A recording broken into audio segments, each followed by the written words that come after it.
Saran nang di bocah-bocah. Istisar bro. Oh.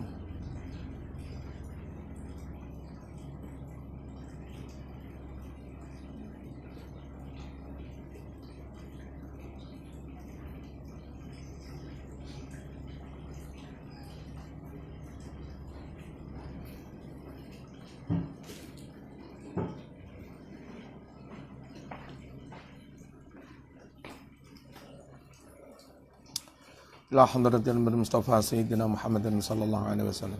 Wa ala jami'il muslimin wal muslimat. Aba'ana wa ummahatina wa ajdadana wa jadadana masyayikh. Wa dhul huquq alaina wa min asana astasana bika. Al-Fatihah. Bismillahirrahmanirrahim. Alhamdulillahirabbil alamin. Arrahmanir rahim. Iyyaka na'budu wa iyyaka nasta'in. Ihdinas siratal mustaqim. Shiratal ladzina an'amta 'alaihim ghairil maghdubi 'alaihim waladdallin.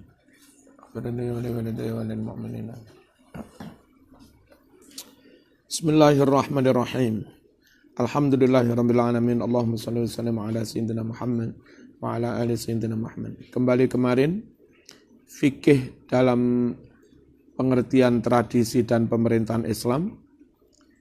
Fikih itu membuatkan fikih itu kalau sekarang ulama fikih itu semacam para legislator itu. Jadi kewenangannya membuatkan aturan untuk menertibkan kehidupan, ngontrol kehidupan. Pelaksananya pemerintah. Nah, karena itu semua adalah ngatur donyo. Dari situ fikih itu sebetulnya bagian dari keduniaan. Tapi dalam rangka juga menuju akhirat. Sebab kalau sisi hukumnya, legislasinya bagus, kemudian dilaksanakan oleh pemerintah bagus, menghasilkan stabilitas dan kepastian hukum, lalu ngibadah kerja sembarang enak. Ujung-ujungnya selamat akhiratnya juga. Gitu. Wa kama anna siyasatal khalqi bis sultanah, sebagaimana halnya mengatur manusia dengan pemerintahan, laisa min ilmiddin, itu tidak termasuk ilmu agama. Politik ya politik, tapi harus berdasarkan agama. Politik bukan agama, tapi politik harus enggak boleh keluar dari nilai-nilai agama. Laisa bukanlah min ilmiddin, termasuk ilmu agama, fit darajatul ula, pada level pertama. Bal tetapi huwa mengatur manusia, mengatur rakyat atau siyasatul khalqi adalah mu'inun, membantu alama atas sesuatu hal la yatimmu dinu illa bihi.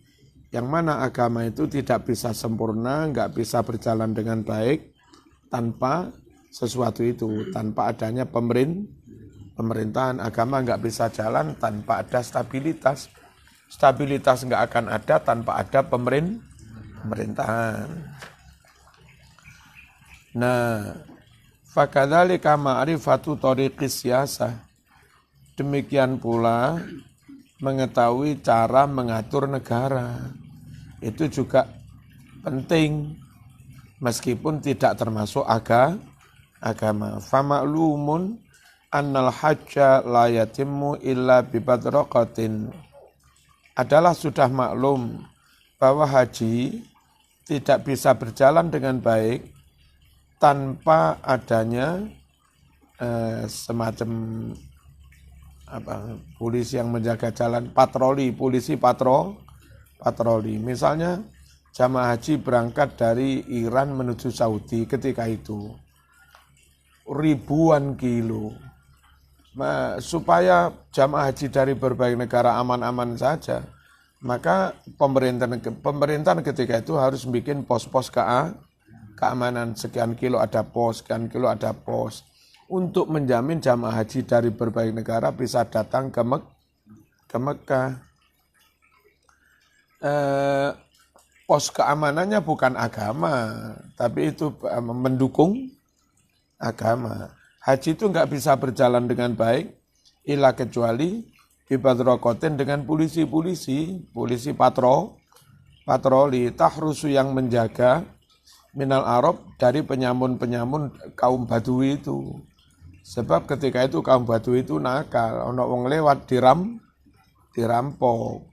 Nah, ngerti ya? Fitoriki di jalan. Tapi walakinnal hajja syai'un wasulu katorik syai'un.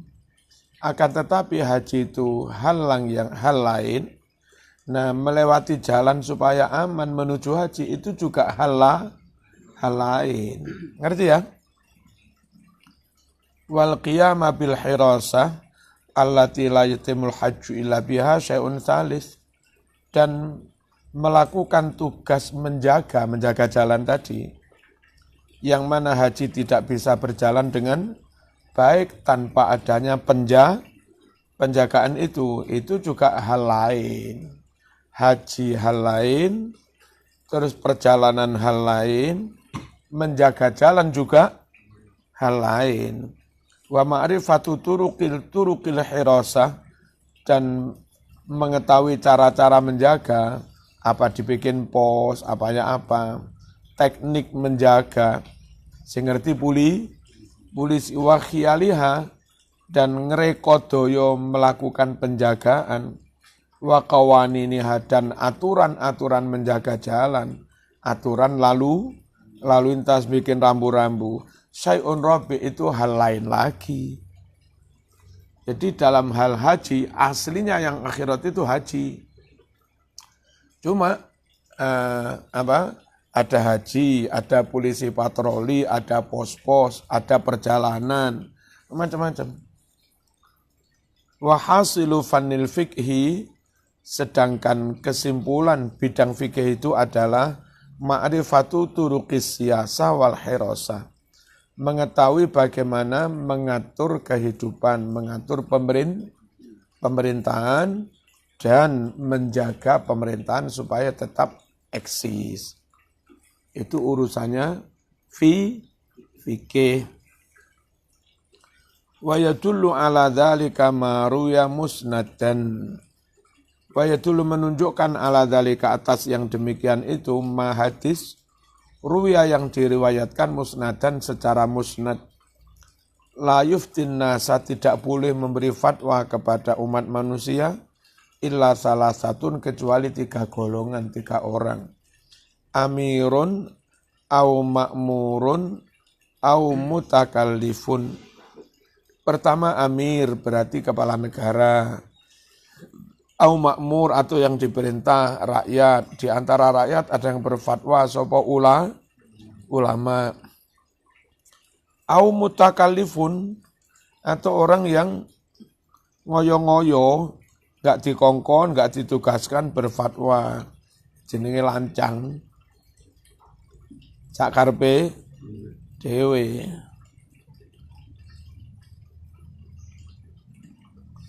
Fal amiru, amir, yang dimaksud amir yang memberi fatwa, huwa adalah al-imamu, kepala negara. Waqad kanu hum al-muftin. Benar-benar ada dulu zaman Islam, hum yang namanya para kepala negara itu al-muftin, sekaligus pemberi fatwa. Rata-rata mereka alim-alim. Termasuk memberi fatwa, enggak boleh Jumatan karena situasi begini. Itu kewenangannya kepala negara, termasuk kepala daerah. Wal ma'murna ibuhu, yang kedua yang memberi fatwa orang yang diperintah. Siapa? Wakilnya kepala negara. Para menteri, para gubernur. Wal mutakallif, sing ngoyo-ngoyo sapa ora dikongkon tandang. Khairuhuma, yang lain kepala negara bukan, dapat SK juga bukan.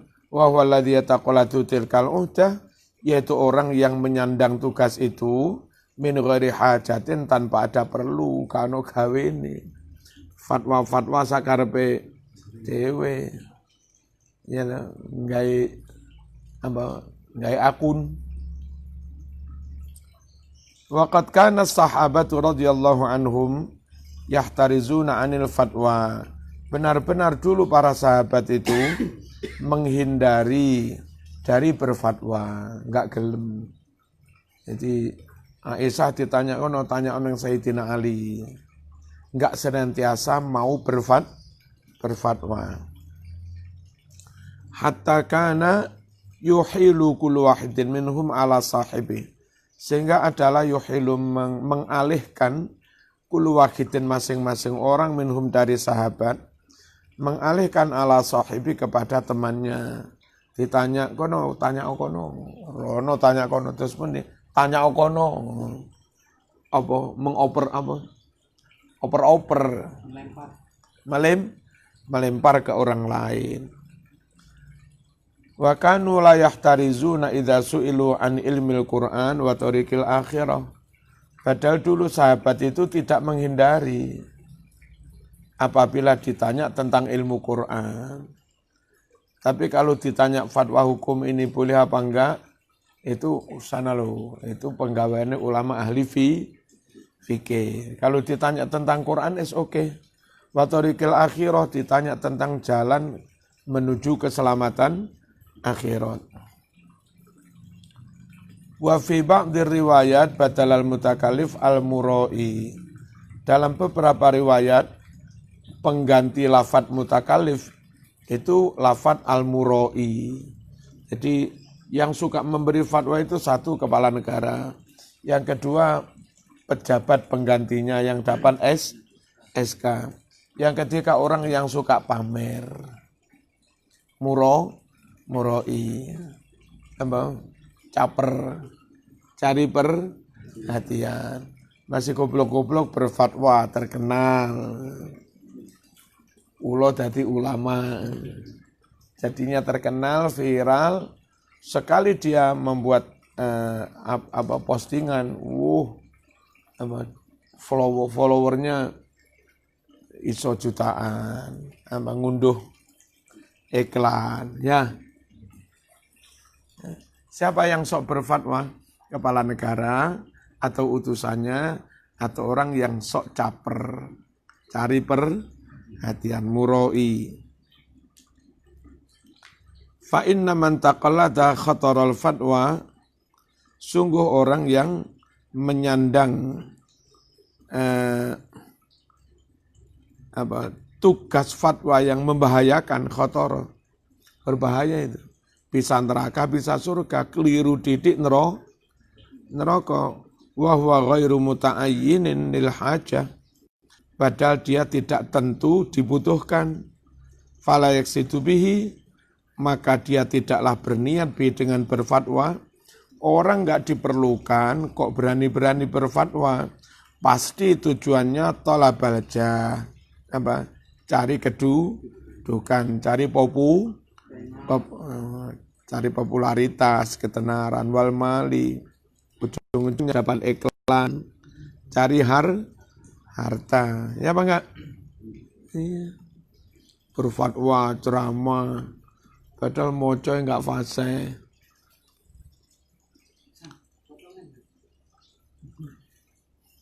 Fa in qulta hadza in istaqama laka fi ahkamil hudud wal jirahat wal gharamat wa faslil khusumat. Ini fa'in kulta itu diibaratkan andai kita itu enggak terima dengan pendapatnya Ghazali bahwa fikih itu ilmu tentang urusan dunya. Hal ini itu apa? Bahwa fikih itu domainnya keduniaan. Ini istaqoma jika dibenarkan laka bagimu fi ahkamil hudud, apa fikih menyangkut hukum had,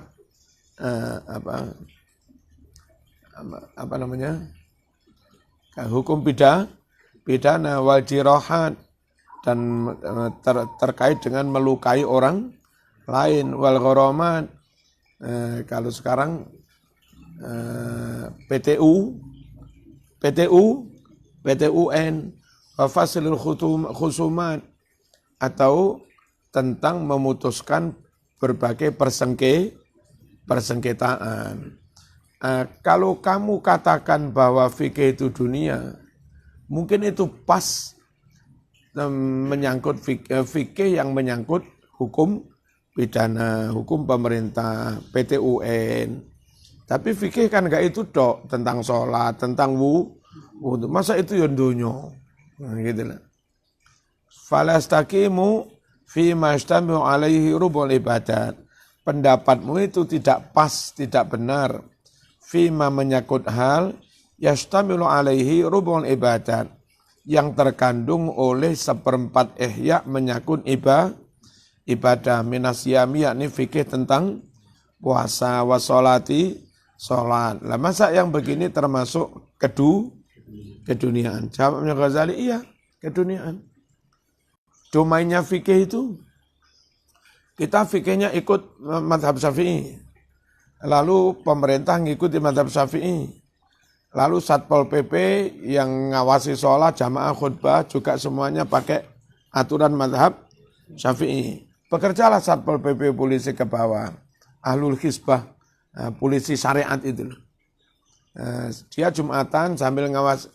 Oh, ini khutbahnya enggak pakai sholawat, enggak sah. Khutbahnya enggak pakai wasiat taqwa, khutbah kedua enggak sah. Terus nanti khotibnya kena sanksi. Ya, dari sisi itu soal sholatnya ikhlas apa enggak bukan domainnya fikih. Orang ini kena sanksi hukum dari negara apa enggak, meskipun menyangkut sholat itu yang jadi domainnya fikih. Dunia juga.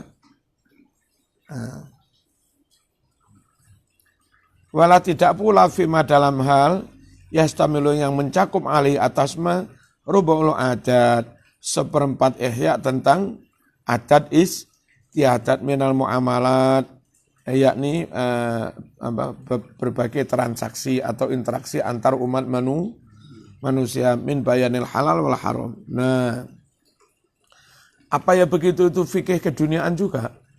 Fa'lam maka ketahuilah olehmu anna aqraba ma yatakalamul faqih fihi minal a'mali latihya amalul akhirah salasatun. Yang paling dekat yatakalamu yang berbicara membahas al-faqih ahli fikih fi tentang minal a'mal yakni amalan-amalan alatihya amalul akhirah yang mana itu termasuk amalan-amalan akhirat salasatun hanya 3. Jadi yang jadi bahasan ulama ahli fikih menyangkut amalan akhirat itu hanya 3 tok. Islam, sholat, dan halal, haram. Fa'idha ta'amal muntaha nadharil faqih. Jika Anda merenungkan, mengangan-angan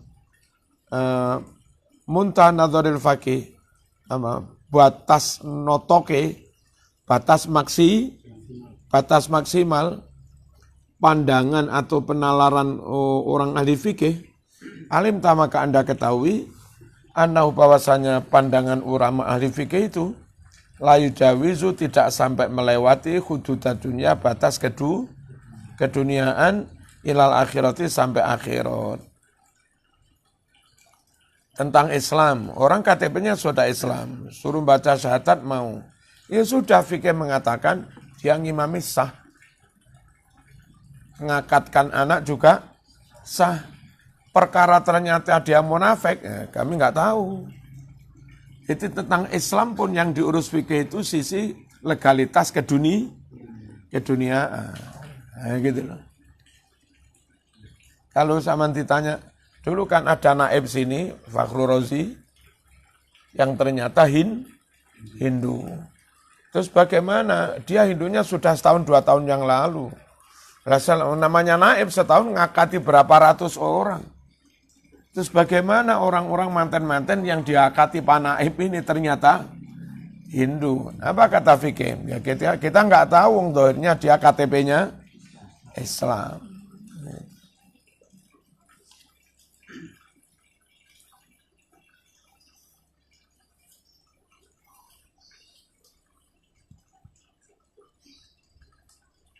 fikih itu tidak sampai melewati batas-batas keduniaan.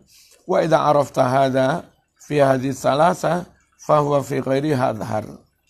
Jika Anda mengetahui hal ini dalam 3 hal tadi, Islam, sholat, halal, haram, fa huwa maka fikih fi ghairi selain 3 hal adhar lebih nyata.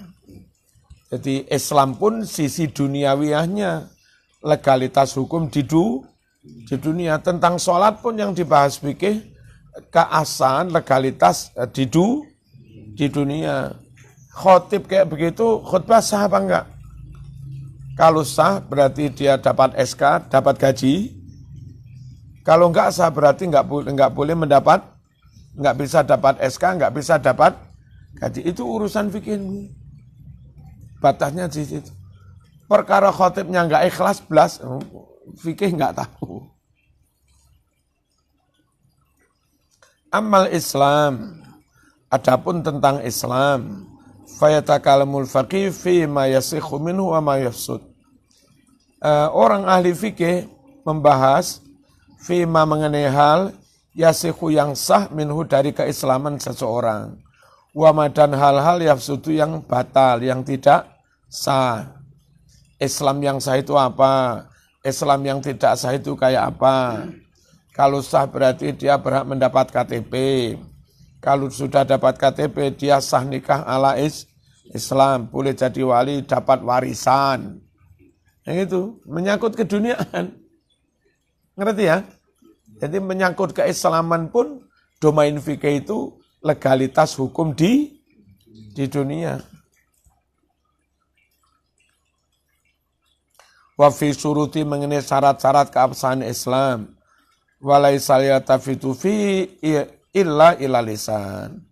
Dan ulama ahli fikih tidak memandang, tidak menoleh fi mengenai keabsahan Islam orang illa kecuali illa lisan, hanya melihat lisan. Nyatane wis syahadat ya sah. Tapi wonge winginane mlebu gereja ya enggak ero nyatane wis maca syahadat.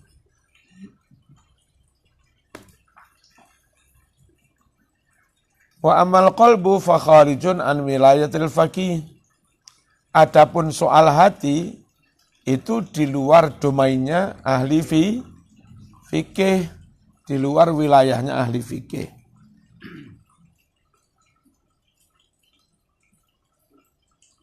Bi azli Rasulullah sallallahu alaihi wasallam arbabas suyuf wasatanah anhu.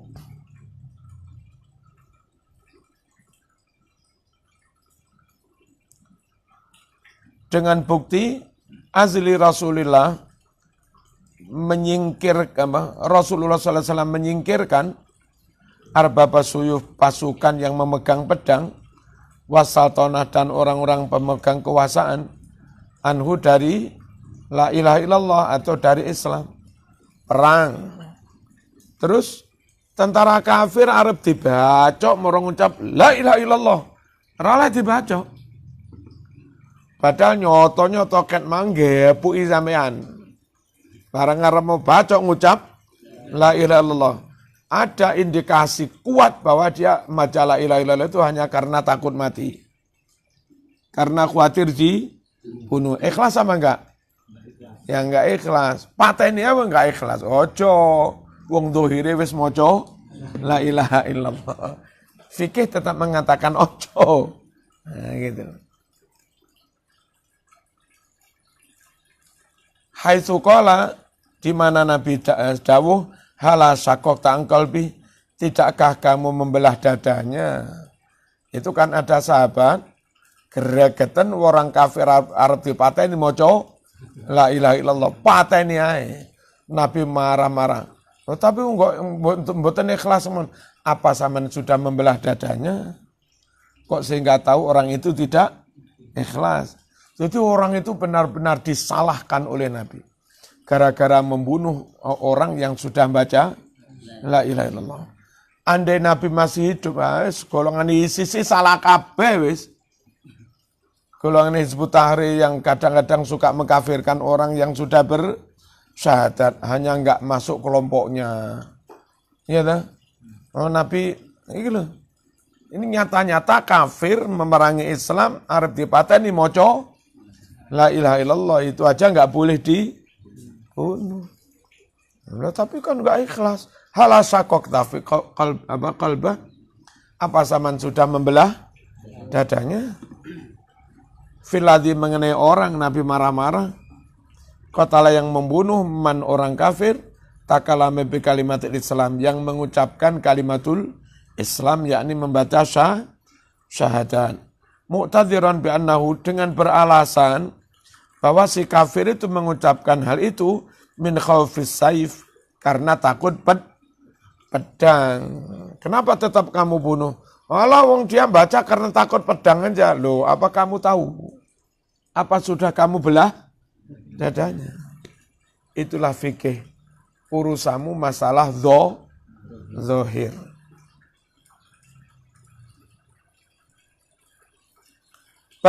Balik, akan tetap yahkum menghukumi al-faqih, orang ahli fikih, menghukumi bisihatil Islam, sahnya masuknya Islam seseorang tahta dhilali suyuf, di bawah di bawah ancaman pedang.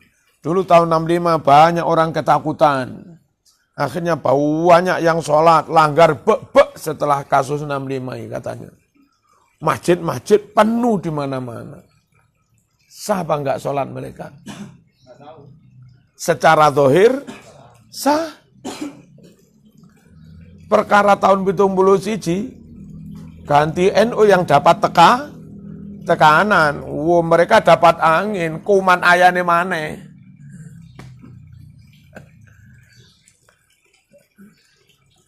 Jadi kiai-kiai sudah baca syahadat sudah.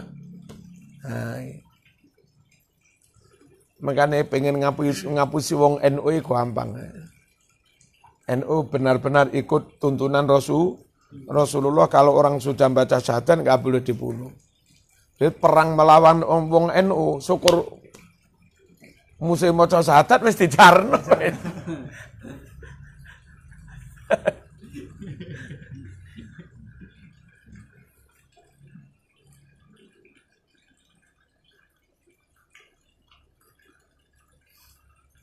Ma'anahu ya'lam anna saif lam yakshif lahu an subhatin.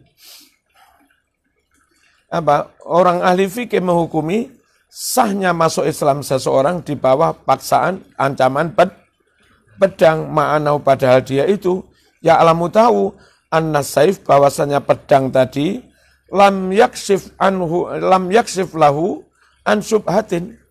Pedang yang gara-gara pedang orang terpaksa baca syahadat, pedang itu tidak mampu mengungkap, menyingkap tentang subhat, tentang ketidakjelasan, keremeng-remengan ini. Ini karena Allah apa enggak jelas. Apa pedang bisa mengungkap itu? Enggak bisa. Walam yarfa an qalbi, dan pedang tidak bisa menghilangkan an qalbi, dari hatinya orang yang baru masuk Islam baca syahadat. Risyawatal jahli wal khirah, tutup kebodohan dan kebingungan. Walakinnahu musyirun ala sahibi saif, fa inna saifa mumtatun ila raqabatihi. Akan tetapi hal yang demikian itu memberi isyarat kepada pemegang pemilik pedang. Isyarat apa? Isyarat kalau orang itu enggak ikhlas. Ya isyarat saja, pertanda. Apa wong tadinya ngepui sampean? Bareng arep mau pateni, la ilaha illallah. Itu ada indikasi kalau dia itu enggak ikhlas. Tapi apa benar enggak ikhlas? Ya yang tahu hanya Allah. Fa inna saifa mumtaddun ila raqabati. Karena pedang sudah dihunus ke lehernya, waliyat tangan mumtadun sudah dipanjangkan, ilamali untuk merampas hartanya. Jadi pedang sudah di leher, tangan kita sudah siap merampas harta, melucutinya. Dadaan moco La ilaha illallah. Wa hadhil kalimatu bil lisan ta'simu raqabatahu wa malahu. Kalimat la ilaha illallah yang dia ucapkan dengan lisan itulah yang bisa melindungi lehernya enggak jadi dipenggal. Wa malahu melindungi hartanya enggak jadi dirampas, melindungi istrinya enggak jadi diangkat jadi budak. Gitu. Gara-gara maca la ilaha illallah.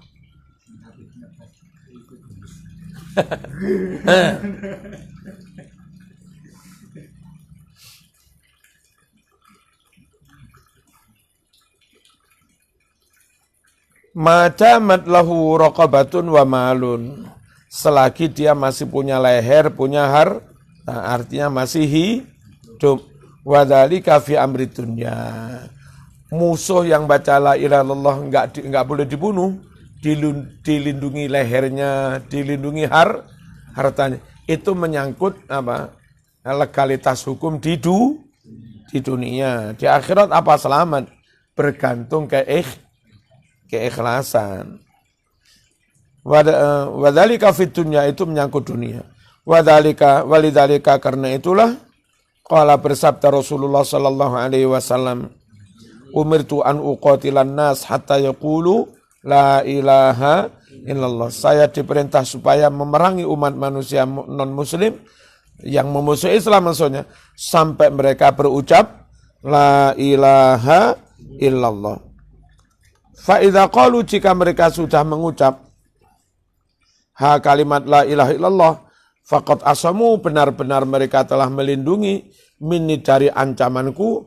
Melindungi apa? Dima'hum darah mereka enggak jadi dibunuh. Wa amalahum harta mereka enggak jadi dirampas.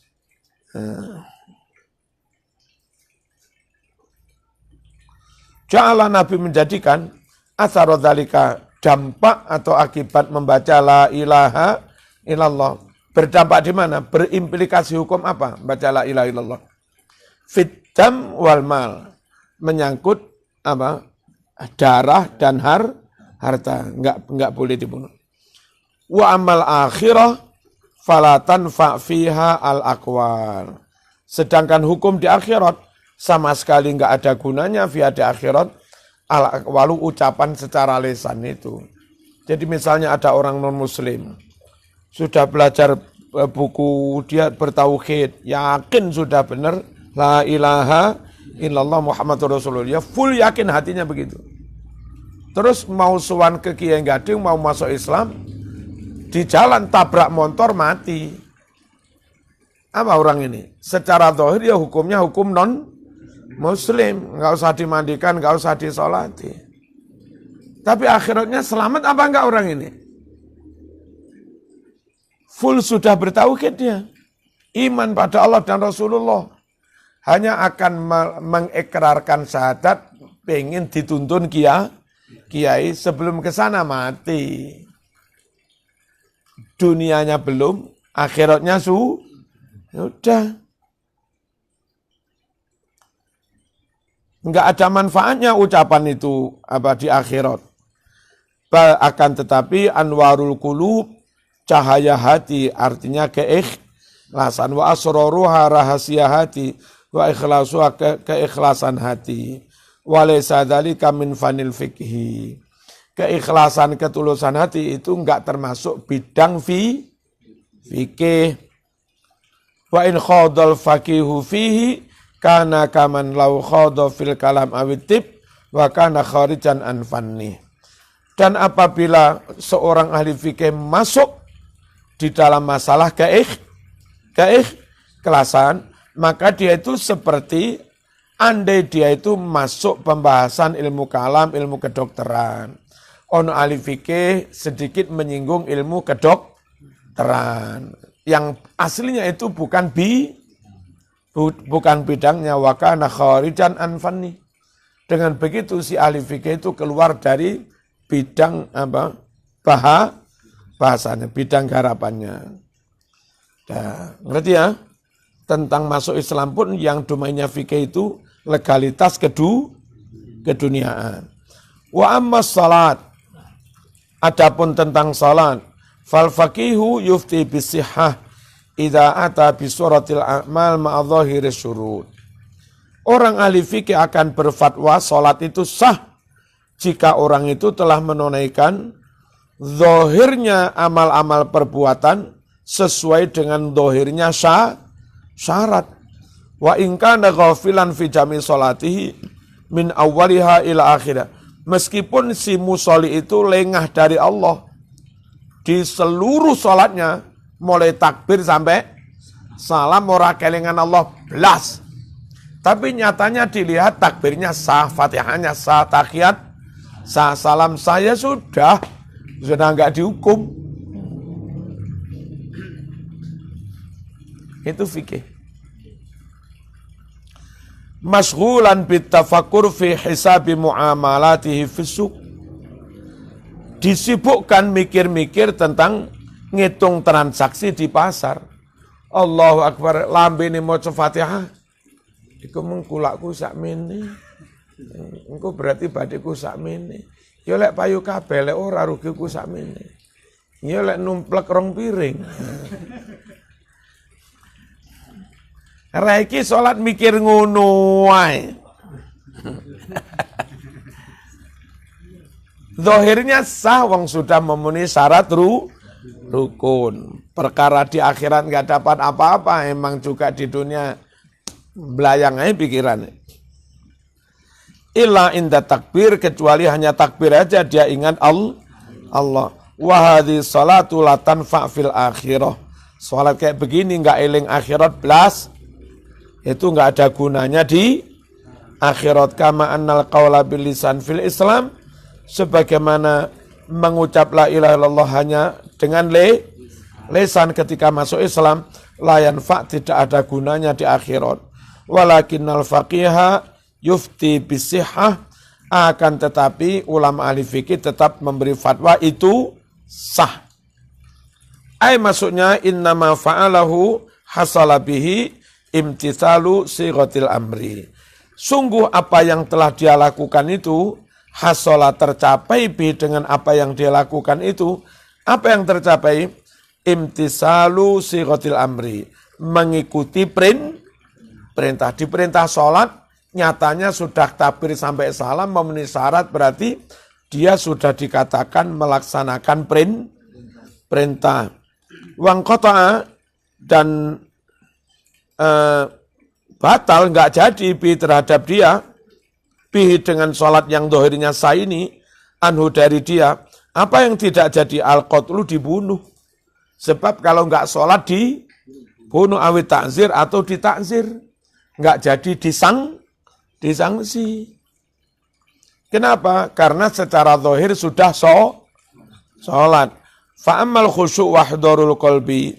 Adapun tentang khusyuk, menghadirkan hati, alladzi huwa amalul akhirah, yang mana itu amalan untuk akhirat, wa biyan fa'ul amalul zahir, dan dengan itulah amal zahir itu bisa ada gunanya. Soal itu Mas, la yata'aradu, tidak menyinggung sama sekali lahu terhadap hal ini al-faqihu, orang yang ahli fikih. Andai menyinggung berarti dia keluar dari kajiannya. Walau ta'aradu, andai ulama ahli fikih menyinggung lahu terhadap ikhlas, ikhdorul qalbi, lakana kharijan, niscaya dia telah keluar anfani dari bidangnya. Wa amma zakatu, adapun tentang zakat, fal faqih yang duru ila ma yaqta'u mutalabata sultan. Si ulama ahli fikih itu melihat apa yang kira-kira bisa menghentikan tuntutan pemerintah. Pemerintah lewat pegawai zakat, pajak juga, lewat pegawai zakat menuntut orang supaya zakat. Kalau yang bersangkutan dohirnya sudah zakat, ya sudah. Pemerintah nggak bisa menuntut mereka lagi. Perkara zakatnya ngapusi ya nggak tahu. Nggak ikhlas ya nggak tahu. Dagang, membuat pembukuan ganda. Ya kan? Ketika ditarik zakat, 2,5%, yang dilaporkan hanya laba 100 juta. Kena 2,5 juta. Padahal laba 1 miliar. Seharusnya kena 25 juta. Udah nyatanya zahirnya sudah zakat sesuai dengan laporannya sudah. Nggak kena. Selamat neng donya, neng akhirat pancet dikepuk.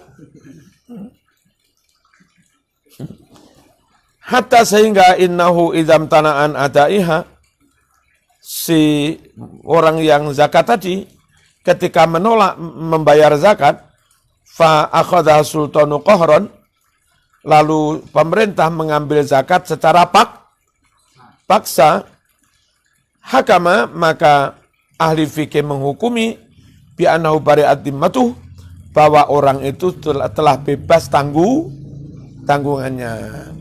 Mas enggak zakat, gaji gue dipotong kok. Dipotong paksa. Ahli fikih mengatakan udah bebas, Anda enggak wajib zakat lagi. Apa dapat pahala? Yang enggak niat belas. Langsung kepotong tanpa niat. Jadi ahli fikih itu berfatwa, kira-kira kalau sah sudah enggak dituntut negara.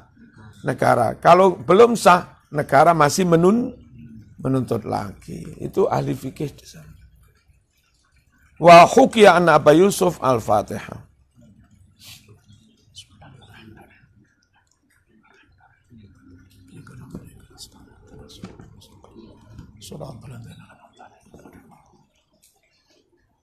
Kentolku njaluk dikepelaki Dedi.